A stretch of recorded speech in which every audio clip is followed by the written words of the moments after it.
this is a really important story to tell, and to understand this is particularly now, because, as I was saying before, race is central to our story. Race, race, race. And a lot of people don't like that. And a lot of people don't want to hear about it.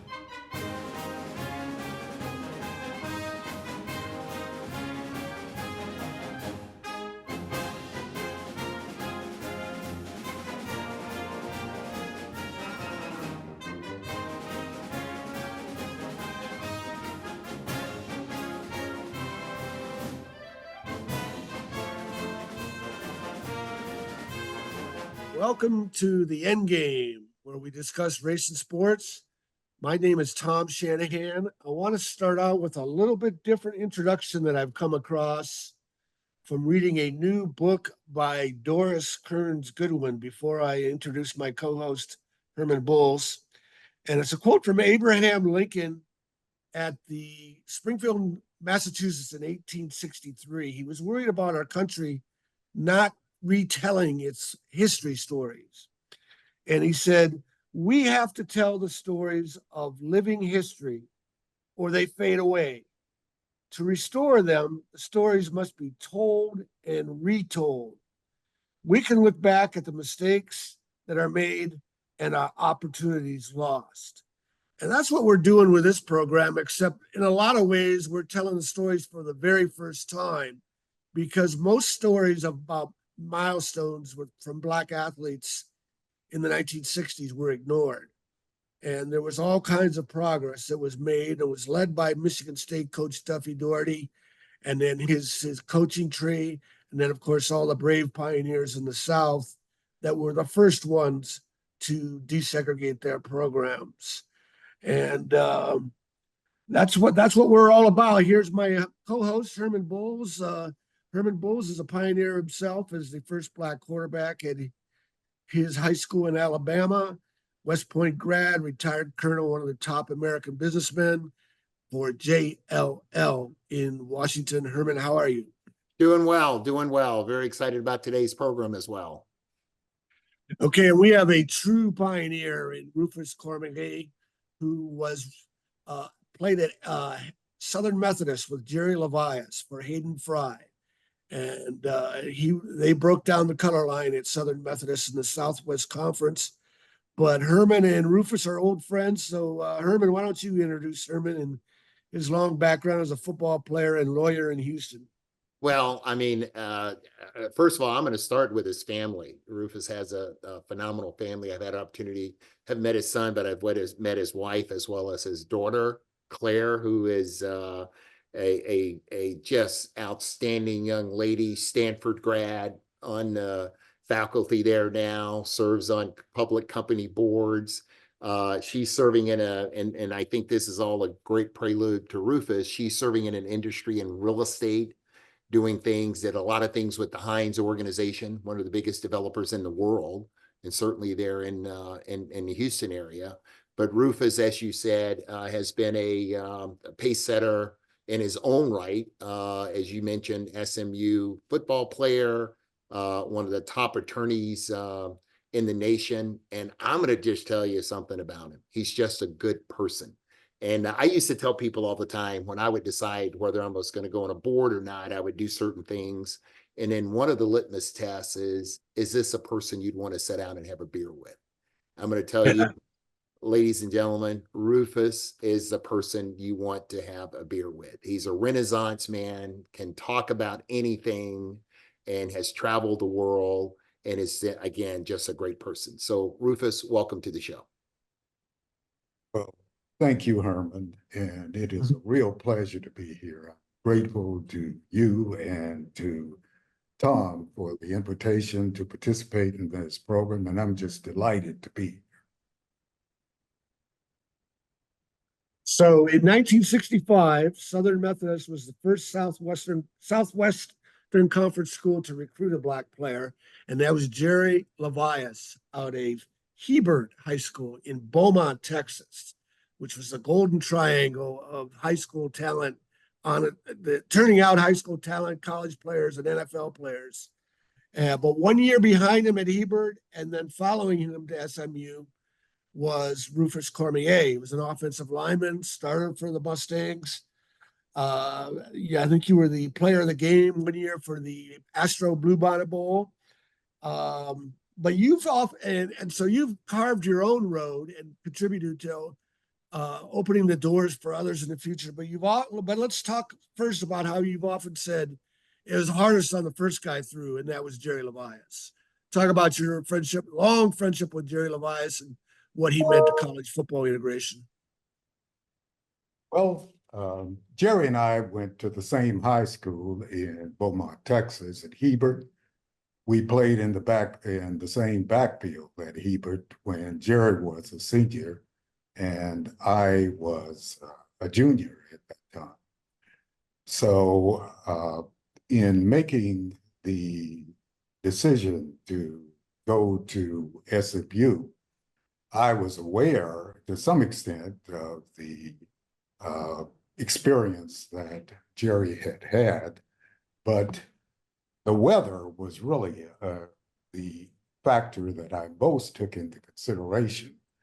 I decided, after visiting a number of schools all over the country, that I was a running back at that time, and I was afraid that I would fumble regularly playing in cold weather. And I had offers to UCLA, the University of Houston, and SMU were the only schools in the South. Knowing Jerry would be there and the friendship I had with Jerry, I decided that I would attend SMU, since U of H really was not in a conference back at that time. But Jerry, as you know, was treated horrendously in some cases in that first year at SMU. But despite that, he performed at the level he did. He was so phenomenally talented and was such a success that he certainly blazed a trail that made it much easier for me and all the other players that played in the Southwest Conference during that era. Yeah, Herman, talk about the dynamics of being the first one through for others. Yeah, well, I mean, for Rufus understands this too, but certainly in Alabama, playing quarterback, Rufus, when I was on the Pee Wee team, I thought I wanted to be a quarterback because I could kind of throw the ball pretty well. And the coach, who was a white male, said, "Oh, no, you get over here with the lineman." And I think in Pee Wee, I played guard. And then when I got to basketball in junior high school, got to ninth grade playing quarterback, I went out for quarterback, and a guy named Joe Hollis. And Joe, matter of fact, he ended up being coach at Arkansas State. Joe had graduated from my high school, and he went to Auburn on both a baseball and a football scholarship. Joe was a great guy. And he made the decision, freshman, you have a few people come out and watch it in the South, but not as many. So that wasn't a big deal. And started on a freshman team, lettered as defensive back my sophomore, backup quarterback my junior year. And then senior year, there had been another black quarterback, but not a full-time starting, that had gone to the school, because this is right after desegregation. Burl Slater High School closed. A guy named Ricky Fields, they gave him some playing time. However, by my senior year, I was the guy. And Tom, you actually did an interview on a story you did on me with my high school coach, Buddy Moore. And I learned something. Buddy Moore ended up being the adjutant general for the state of Alabama, a 2-star general later in his life. And I learned something from that article that I didn't know. Your inquisitive journalistic skills, you asked him basically, did you get any pushback? And he shared with you that he did get pushback from starting me as the quarterback. However, he said he wanted, good coaches, right? You want the best talent you can have on the field, because you want to do what? You want to win. Yeah, so Rufus's story is told in chapter 20 of my new book, The Right Thing to Do.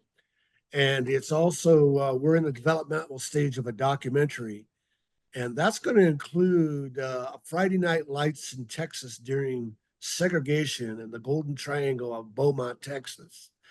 And Rufus, you were right in the middle of that, playing at Hebert High, and your rival was Charlton Paul. Your coach was a legend himself, Clifton Ozen, and then your rival school in Beaumont was Charlton Pollard, coached by Willie Ray Smith, a legend, 235 career wins, 2 state black titles, and the father of Bubba Smith, and the chief engineer of sending Underground Railroad players to Michigan State. But I know from talking to Jerry Levias that this was a huge rivalry. And Jerry said that if anybody was close to dying, they waited until after the Friday night game. Tell us about that Friday night lights atmosphere in Beaumont and the great talent coming out of those teams those years. Well, that's certainly true, Tom. But in Beaumont, football was really an essential part of the culture. The population of Beaumont is around 120,000 people, but in a town of that size, in the late 60s and early 70s, there were 16 guys that were playing in NFL. And Beaumont was often referred to as the pro football capital of the world. The Golden Triangle, which was comprised of Beaumont, Port Arthur, and Orange, produced a lot of great players, and there was a great legacy of great football played in the Golden Triangle. And that was included the surrounding areas like Houston, Galveston, and Lamarck. But there was just extremely fierce rivalry between Hebert High School, which I attended, and Charlton Pollard, which was the crosstown rival. There was always a standing only crowd whenever Hebert played Charlton. And the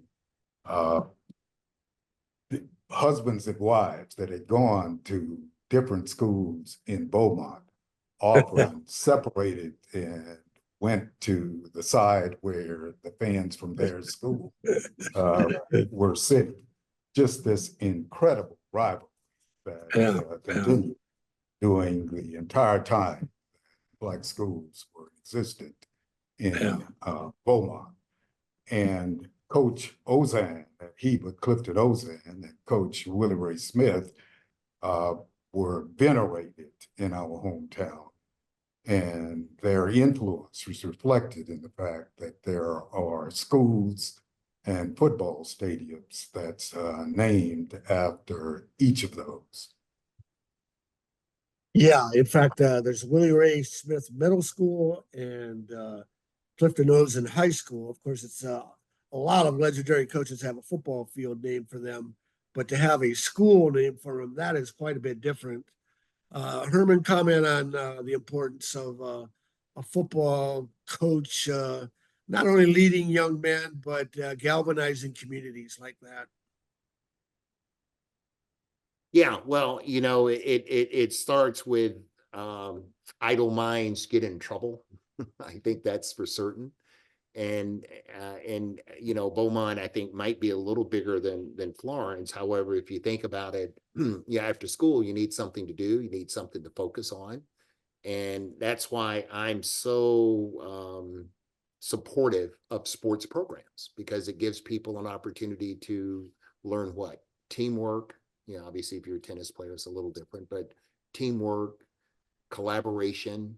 Let's all know that we've been in the fourth quarter drill, right? What do you do when you're tired and lonely and you got to make it?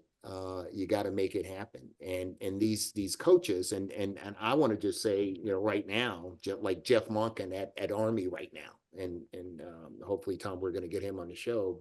However, he just does a fantastic job of understanding, particularly at the service academies, what the purpose is to develop leaders of character. And these high school coaches are so important in doing that. And, my little peewee coach, I mean, he didn't motivate me, he demotivated me. So I think it's so important that as we have kids in their formative years getting in sports programs, that the coaches are screened to make sure they are of the character to understand what the role is of, developmental athletics for these young people. Yeah, I want to add Well, a comment Bill Walton, of course, just passed away, and I knew Bill well from my time in San Diego, and he was my favorite player in high school. And I was writing a story with him one time, and talking about having not good coaches, which I did not have in high school. And then I got to San Diego, and I met all these great high school coaches and saw the impact they could have. And I mentioned that to Bill, that I thought all high school coaches, I didn't think high school coaches were very good. I didn't have a good opinion of them. And Bill told me he had the other impression because he had a great high school coach, Gordon Nash at Helix. And then, of course, he had John Wooden at UCLA. And he said it wasn't until he got to the NBA that he realized a lot of guys had bad coaches. Tell us about the influence Coach Ozen had on guys like you and Jerry, who made it big and going off to college, and then Jerry, the NFL, but also just other players on the team. Rufus? Well, Tom, let me start by just talking about how I got involved in football. The way that I came to play was that my father worked at the Ridgewood Motel, which in the restaurant there, and he functioned as a chef, but back in those days, he was not given that title.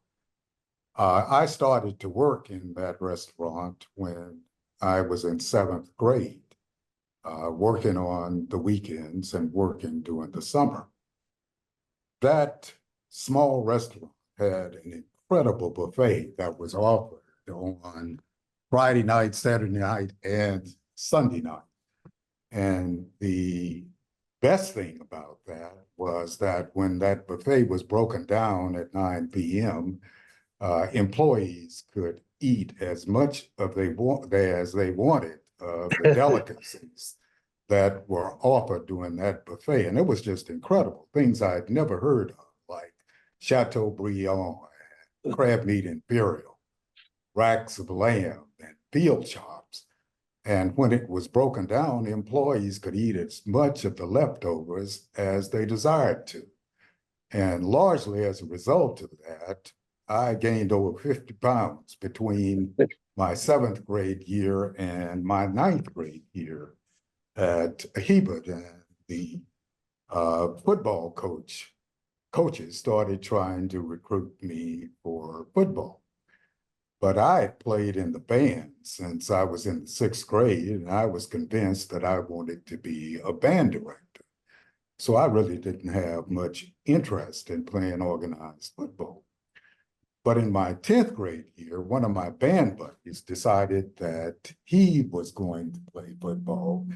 And Coach Ozen and a number of the coaches had been encouraging me to come out to play. So when he begged me to come out and join the team with him, I decided reluctantly that I was going to do that. And on the very first play, once I joined the team, I was put at outside linebacker. And Levias, who by that time in 11th grade was starting to develop a national reputation, given his incredible football ability. But he got the ball, he headed in my direction, he faked me, and he headed for the goal line. And notwithstanding the fact that Jerry was so much faster than I was, thinking that now that I was on the team, I needed to get the coach's attention. So I chased him all the way to the goal line. And when he turned after scoring is when I got there and I just laid him out. Boom. And Coach Ozen. In the end zone. That's right in the end zone. And Coach Ozen, who was 6'4" and over 280 pounds, sprinted over and grabbed me, screaming, "Boy, what is wrong with you? Are you crazy? Do you know who that boy is?" And I said, "Yes, sir." He said, "Can you do what that boy can do?" I said, "No, sir." He said, "If you ever hit that boy like that again, I'm going to kill you." He said, "If that boy comes in your direction, you touch him with one finger on his shoulder and don't think about hitting that boy like that again." And then he got his paddle and he gave me several licks. And while I knew I should not have hit Jerry in that way, I really was tempted to return to the band, but thankfully I decided not to do that, and Yeah. ended up having a very good career at Hebert. I ended up playing fullback, and my senior year as an all-state fullback. I was recruited by a lot of Big Ten, Big Eight schools, as well as UCLA, University of Houston, and SMU. And Coach Ozan guided me through that process, was a mentor to me, along with the coach of the running backs. So Coach Ozan had a tremendous impact on my life. Yeah. And for our younger audience, let me back up a little bit. Jerry Levias was a high school quarterback, but then an All-American wide receiver and return man at SMU, and All-Pro in the NFL. Rufus ended up playing defensive line in college, correct, Rufus? Yes, well, there's a bit of a story to that as Yeah. well. But before we get Yes. to that, Rufus, I want to add that your coach taking a paddle to you, for our younger audience, there was nothing unusual about that back in those days. America's changed. He could be in jail today, but Herman, talk about just talk about a story like that, and a coach developing his team and being a disciplinarian. well, I got to tell you, and Rufus, I definitely want to hear about your transition from running back to the defensive line. Buddy Moore, I told you he was quite the disciplinarian. I mean, when he got mad, foam would come out of his mouth, and as a quarterback, you spend a lot of time with him, and you have to have a special relationship with your coach as a quarterback, because again, he's the person that's articulating what's going to happen on the field. But in any event, everything from, he expected his quarterback in particular, his seniors in general, to be the leaders, right? So if something didn't go right, you're going to do the ups and downs, or you're going to run after practice and do those things. And, at the time you're young and you don't really understand and realize why. But I tell you, when you look back in retrospect and you understand all of those lessons learned and what discipline is about, it's that, having the ability to do what you should do, not necessarily what you want to do. And those are lifelong lessons that I tell you just definitely helped me getting through West Point and helped me in the Army. Yeah.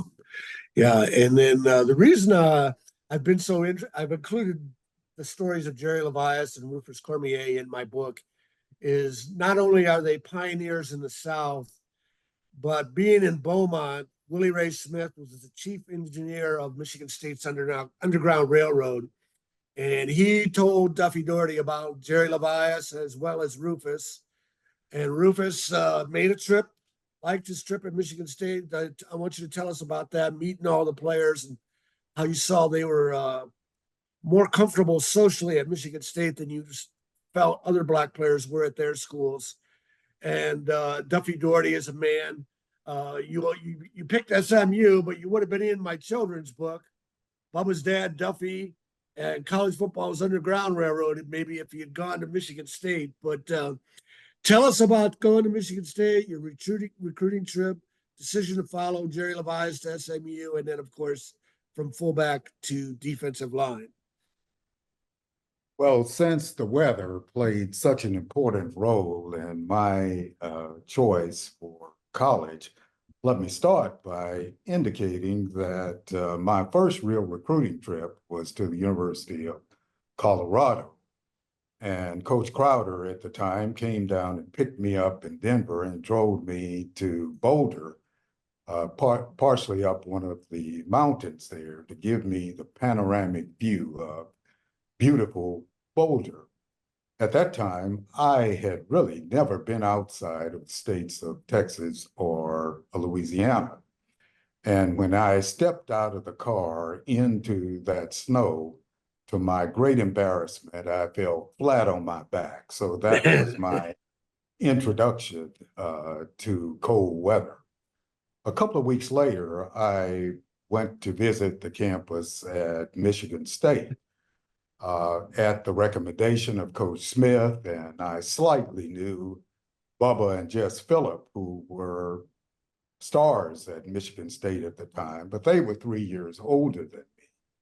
But Tody was that's Bubba's younger brother, was my contemporary and a very good friend of mine. And Tony had made the decision he was going to attend Michigan State as well. So I visited Michigan State. I had a wonderful exchange with Duffy. Enjoyed greatly talking to him and speaking with some of the Black players that were at Michigan State at the time. They all expressed the fact that they were very comfortable in the Michigan State environment and enjoyed it a great deal there. But because I was a fullback, and after my experience in visiting Colorado, I was really concerned that as a fullback, I was going to fumble regularity if I was hit in that kind of weather. So I decided that East Lansing was just too cold, and I was not prepared to take that on. Ironically, the biggest decision I made about that was driven by weather, which was more difficult, was that the University of Iowa took a different approach in recruiting me than other schools had, and that was to focus on my then girlfriend, Yvonne, by sending her flowers when there was any excuse that would justify sending flowers to her. And the coach, whenever he was in town, would go to our house and play the piano for my mother. And they sent an alumnus that had an airplane down to Beaumont and flew me, my mother, and Yvonne to visit the campus at the University of Iowa. And Yvonne was so impressed by all that, at one point, she just pronounced that we are going to go to the University of Iowa. I was skeptical about the cold weather, but she was so adamant that I went up there a second time, and it was even colder than the first. And that's when I made the decision that I was either going to go to UCLA or I would go to U of H. As I had mentioned, it was not in a conference, which was a factor, or I would go to SMU, and I chose SMU. Yeah. I had never seen SMU play when I signed to play there. And I was not certain of what I wanted to do in life, but my short-term plan was that I would try to play professional football for several years. Then I would return to Beaumont and run for public office.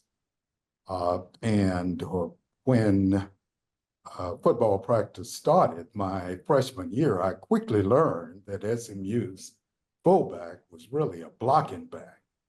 And I really hated that. So when spring training started, before my first varsity year, I converted from playing that blocking fullback to playing nose guard. And obviously, as a 215-pound running back, as you guys know, a big running back in those days, became a 215-pound interior lineman. And my prospects of playing professional football, obviously diminished when that happened. And while I enjoyed very much playing football and playing the line, I then focused more on finding a career that I would like to follow and decided I would get a PhD, teach a few years, and then I would run for public office. And in my junior year at SMU, I came to know a lot of law professors who undertook to convince me that I would have a better credential for life in politics if I went to law school rather than getting a PhD.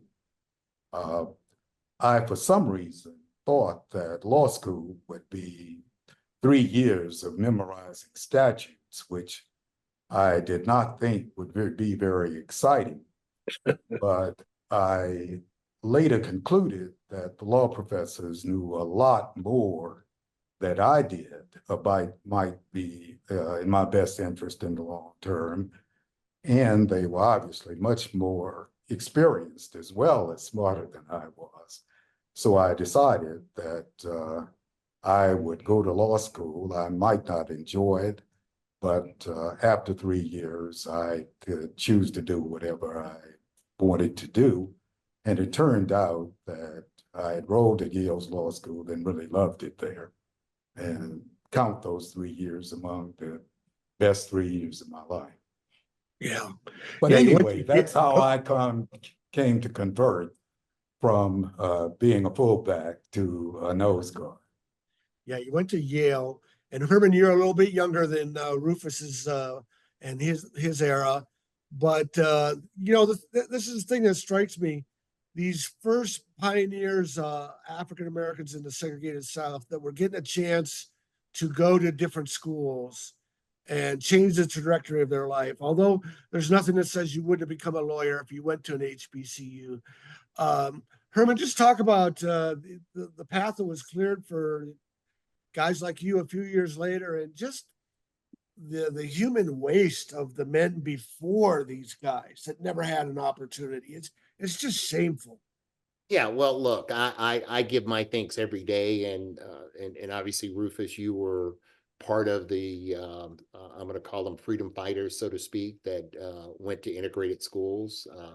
You know, there was no doubt in my mind that I was going to college. And Rufus, I don't know how it was where you were, but most of the other kids, I mean, college wasn't really what they were thinking about. And my family education was so important, and having this opportunity to go to West Point was for me, having been president of student council and a radio show, all of this stuff, I was actually afraid. People were telling me how great I was going to be, and not so much in an egotistical, but just you're going to be successful. I should perhaps use that word. I'm talking administrators, teachers, et cetera, et cetera.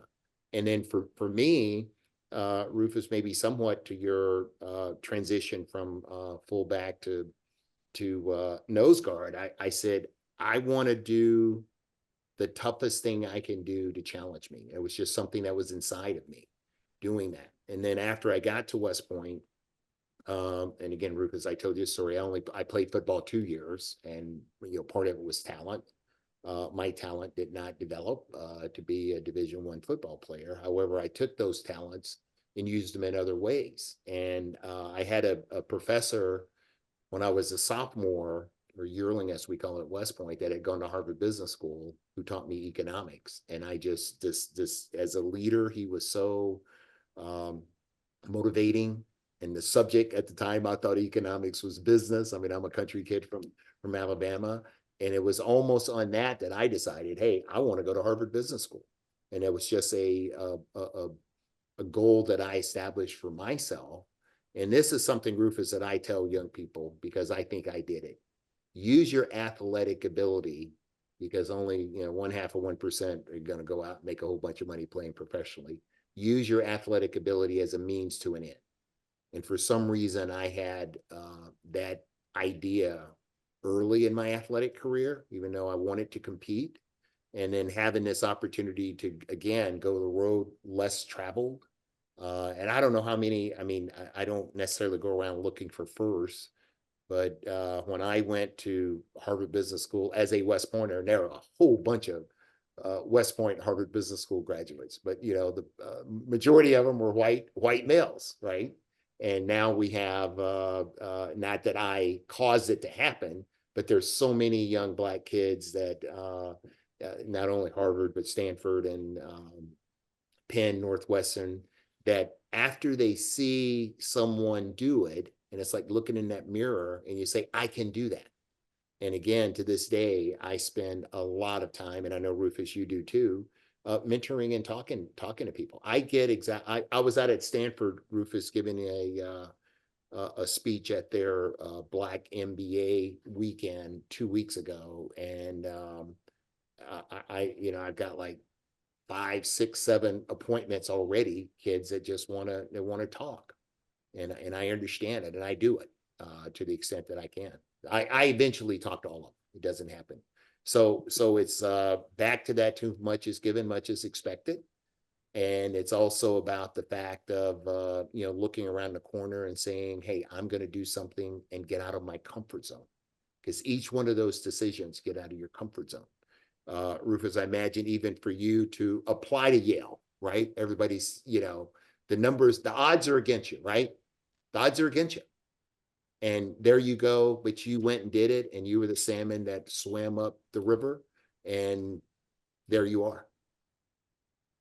Yeah, another dimension to this whole era of, and I haven't written as much about in recruiting, but I think it's borne out by the stories Rufus and others tell me, is there were very isolated examples of Black athletes getting chances to go to a big time football program, even because of the unwritten quota limiting Black players to a half dozen or so at USC and schools like that. And then Michigan State shattered that quota when Duffy Daugherty had the first fully integrated rosters in the 1960s. And then, of course, the 1966 game of the century, it was obvious to anyone watching the game, 33 million, a record audience, the difference between Michigan State and the rest of the country. The Spartans had 20 Black players, 11 Black starters, 2 Black team captains, college football Hall of Famers, George Webster and Clinton Jones, and then Jimmy Ray is South's first Black quarterback to win a national title. On the other side of the field was Notre Dame, the entire roster, 1 Black player, Alan Page. So there still weren't a lot of Black players getting opportunities, but guys like you, Rufus, were you surprised?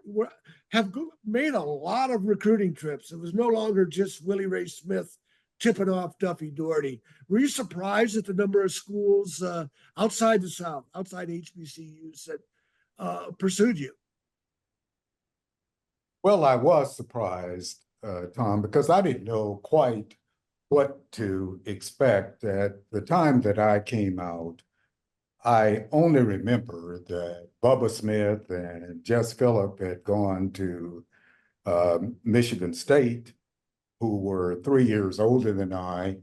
Mel Farr had gone to UCLA, and his brother Miller Farr had gone to Wichita State. And there was another Hebert player, Anthony Guillory, that initially went to Nebraska, but transferred to Lamar, where he had a very good career and played with the Rams for a number of years. But other than that, I don't think that I was aware of any other Black player from either a Hebert or Charlton Pollard who had gone as an athlete to other than HBCU. But I was contacted and offered the opportunity to attend quite a few of the Big 8 and Big 10 schools, although as I mentioned earlier, I only received 2 offers in the South from U of H and SMU. But I had been so fortunate in so many ways. First, with my parents, both my mother and father had only gone to 8th grade, but both had a tremendous respect for education. And my father often told me that I didn't have to worry about any chores if they interfered with my schoolwork. So very early on, I started to get involved in as many extracurricular activities as I could as for somebody. This started probably when I was 12 or 13 years old. And obviously the opportunities expanded for other activities as I got older. But I soon learned that teachers gave so many perks to students who did well, and that was very encouraging. So I started to think early on the amount of effort required to do very well at school was not much greater than what was required to just pass one's courses. And the teachers were so much more generous with good students and allocated more time that I could not imagine not expending that extra time. So I had just tremendous support from teachers and coaches, and the coaches realized that my grades were such that I would qualify academically at any school that was interested in my playing with. And the coaches really worked hard to bring me to the attention of schools that might take an interest in recruiting me. So that was really a large part of my own experience. You know, when I was at SMU, I was pretty successful academically, and again, so I had quite a few options in terms of what I might do in attending graduate school. Yeah. And like Herman, I think it's extremely important that young people be informed of the possible opportunities that are out there, even if in this day and time in the inner city, so many of the minority kids are not aware of the opportunities are available. And so to take advantage of opportunities of going out to those schools and trying to inform those young people the tremendous opportunities that are available if they take advantage of it. And as Herman just said, that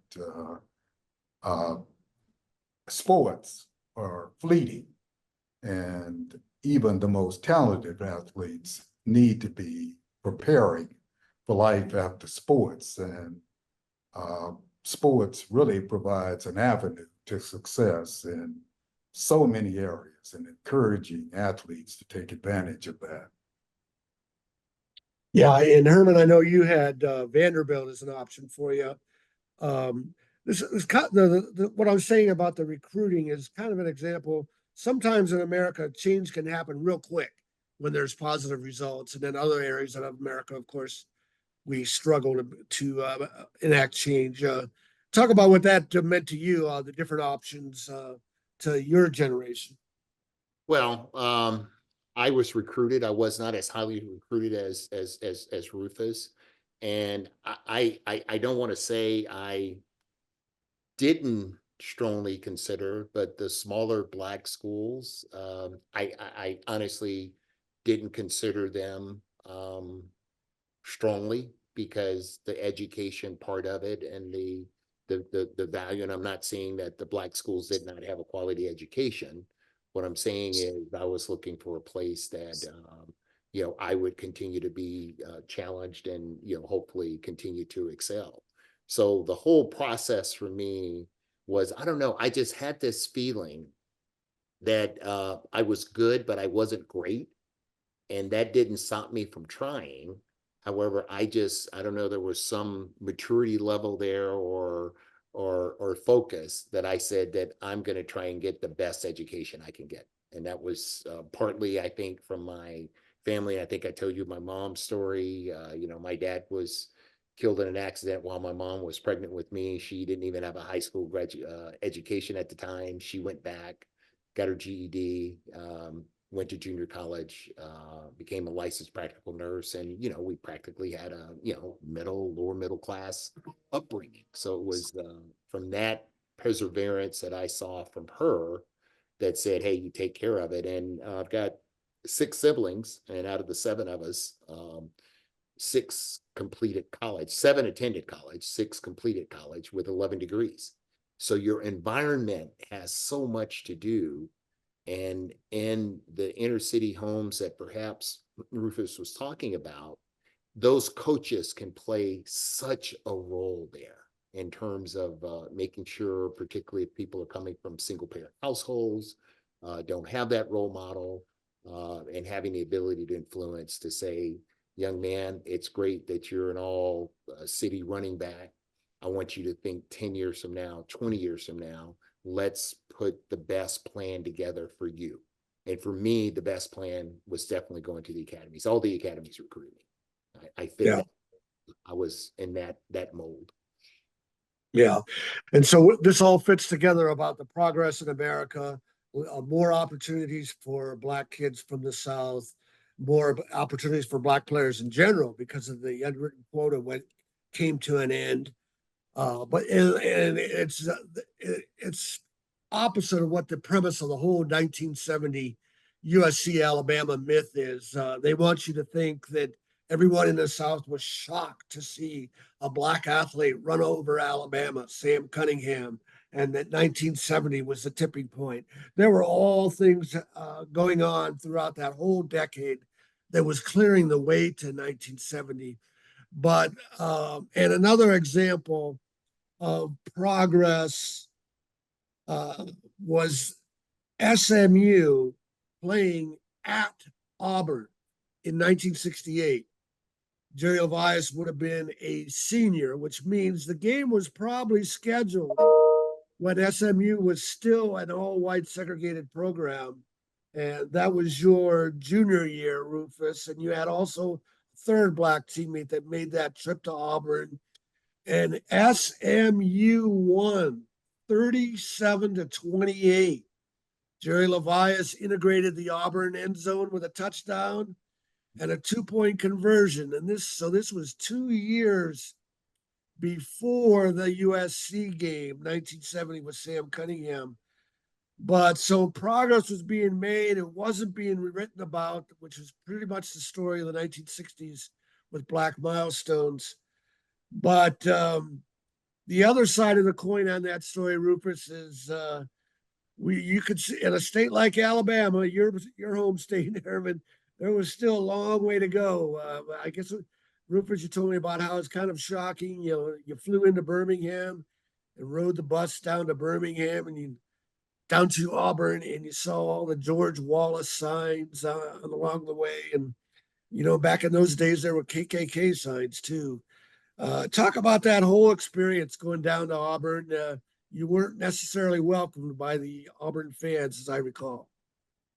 Well, that's exactly right. We played Auburn in our first game of the season, if I recall, in 1968. And we flew into Birmingham and took a bus from Birmingham to Auburn, Alabama. And all along the route, there were just signs with photos of the segregationist Alabama governor, George Wallace, who was running as an independent for president of the United States. And the signs supporting Wallace were just plentiful all along the route. And when we got to Auburn and went into the stadium and dressed for the game, came on to the field, there was loud booing by the Auburn fans because we had 3 Black players, Levias, Walter Haynes, as you mentioned, and myself.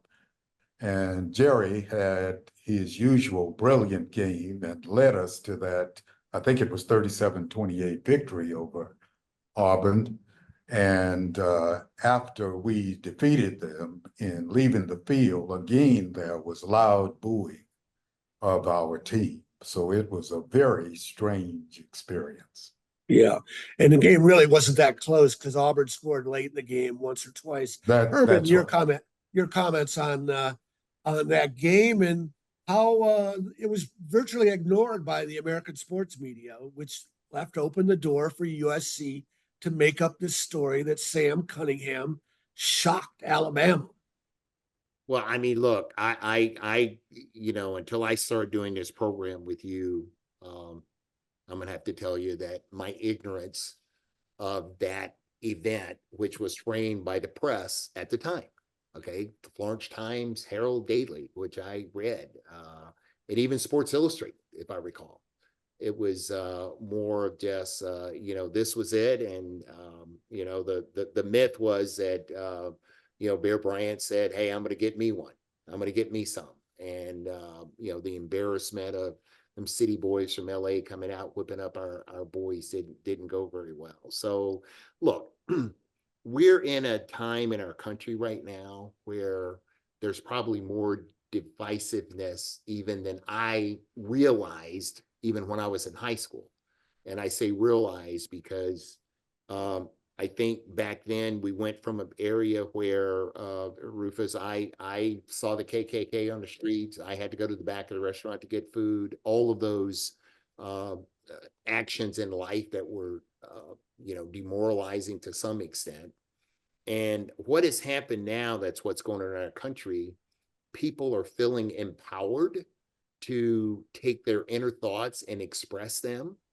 And I'm going to say that maybe those thoughts had never gone away, but it's politically acceptable now to do things. And just, you know, looking yesterday, this morning when I was working out, I was watching the news and saw Dr. Fauci being his testimony on Capitol Hill, and the inhumane discourse that our legislators on TV. I mean, they may have done that when we were young. I doubt it, because people were, you know, more, what I say, amenable and civil in those days.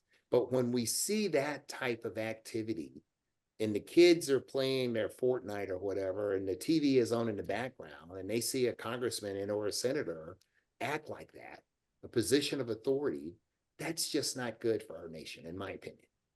And, you know, people certainly can have their opinions, and Rufus sits on, you know, we sit on corporate boards, and you definitely disagree with people because that's what you're supposed to do, but you do it in a manner which is respectful, and you know you're going to come and have another day together.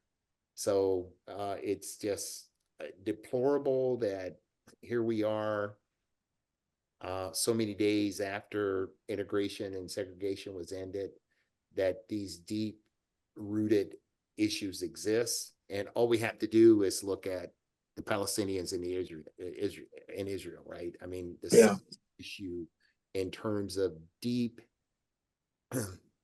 threaded hatred, which causes people not to see people for who they are, but for some other mythical reason based on history. So we've just got to get away from that as humanity. Yeah, they're trying to rewrite history, which is what the USC did when they made up the story about Sam Cunningham, and that Bear Bryant scheduled the game to lose it because he wanted to be embarrassed so he would be allowed to recruit black players. He already had Wilbur Jackson on his roster. He had already integrated his team, and of course they were the 7th of 10 SEC football programs to desegregate. Bear Bryant was at the back of the bus. He wasn't the leader. Let's wrap up with a tribute to the great Jerry Levias, because you mentioned earlier, Rufus, about how he went through a holy hell at SMU. Jerry had said at one point that they only needed him on Saturdays. Nobody would room with him, so he had his own roommate. Hayden Fry, the coach, who had pushed integration, he said he wouldn't take that job unless he was allowed to recruit black players. Screened Jerry's mail because he was getting so much hate mail. And then his sophomore year, remember, freshmen weren't eligible for the varsity back in those days. His sophomore year, he started getting death threats. And one of them, the FBI said was a credible death threat.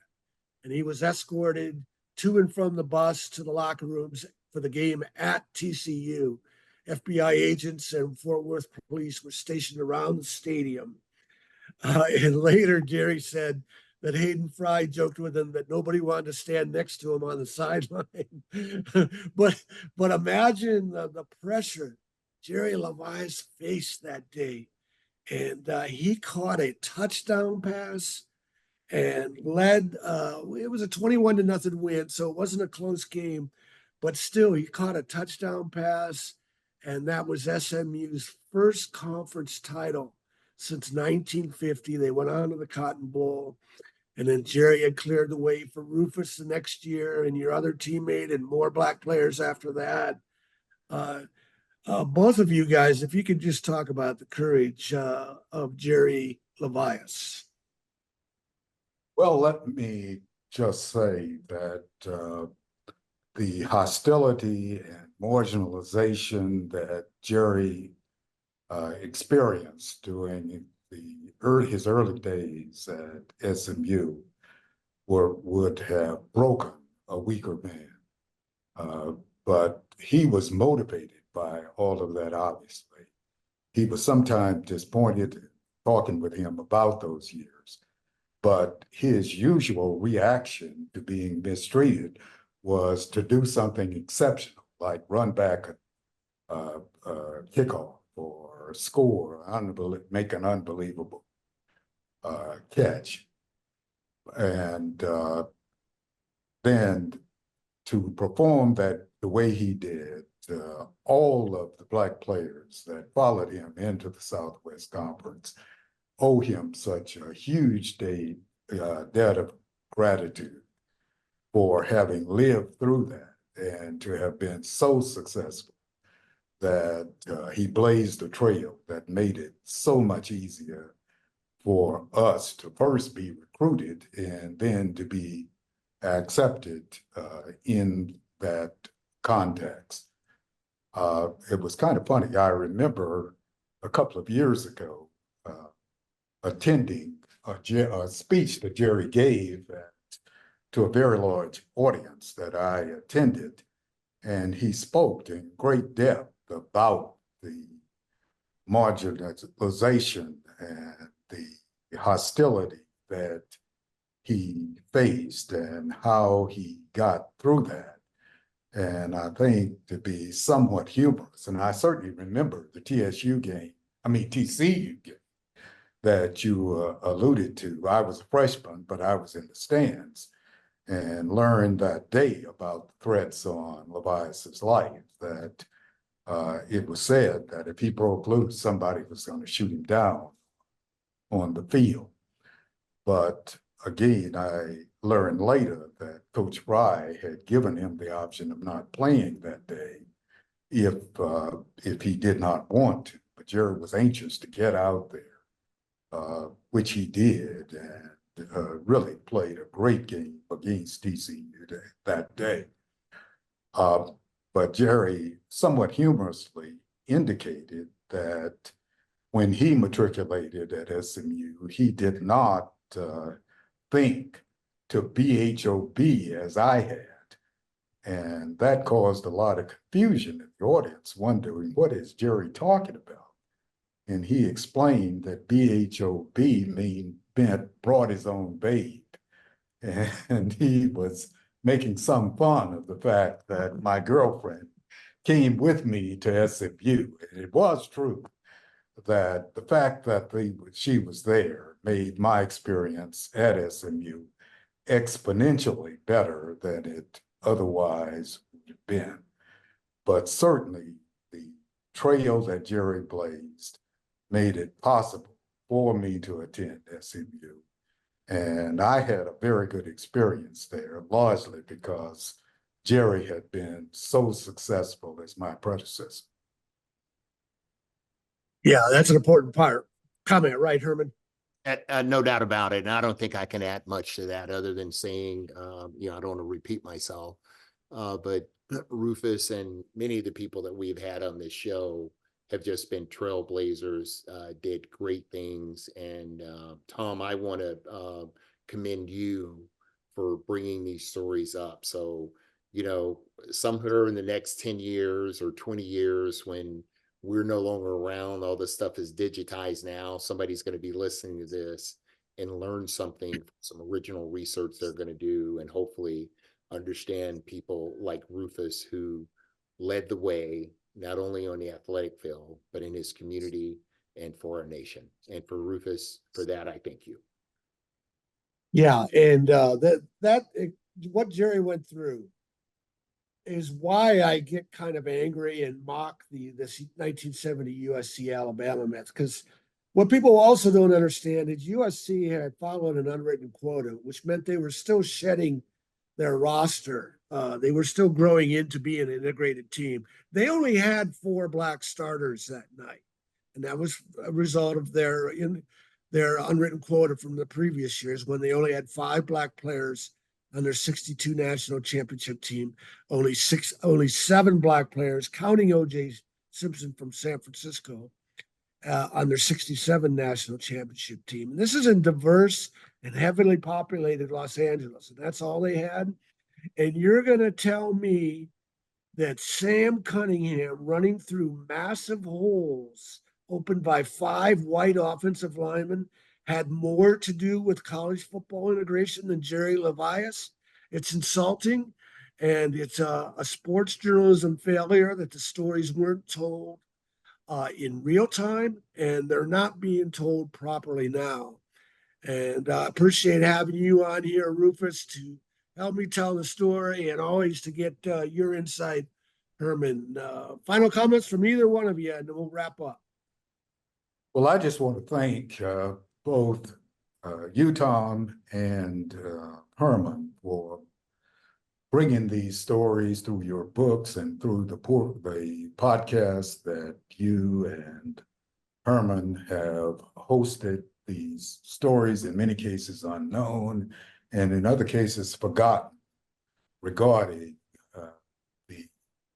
the critical role of coaches like Duffy and his proteges that were so critical to integrating major college football. Herman. Look, just again, to me, it's an honor to be here. I kind of pinch myself as I meet all of these legends, and I just want to again recognize Rufus for all the great things he has done. And Rufus, thanks for taking the time to be with us, and tell your beautiful family I said hello. Yeah, and I want to add, Rufus gave me a great compliment earlier before we got on the air. And it's the same great compliment I got from the Michigan State players when I wrote my first book about Ray Alight. And I came across so much research that nobody knew of, even the Michigan State players who lived it. And that was the great compliment to me, that I was bringing out something new. And here's Rufus. He was in the middle of college football integration in the South. And he told me after he read my second book, The Right Thing to Do, that he had learned a lot of new stories. So I can't get a better compliment than that. So thanks for watching the End Game, and this will be up on my website, tomshanahan.report, and we'll be back. Please share this with as many people as you know, because these are stories that need to be retold, and in some cases they're being told for the first time.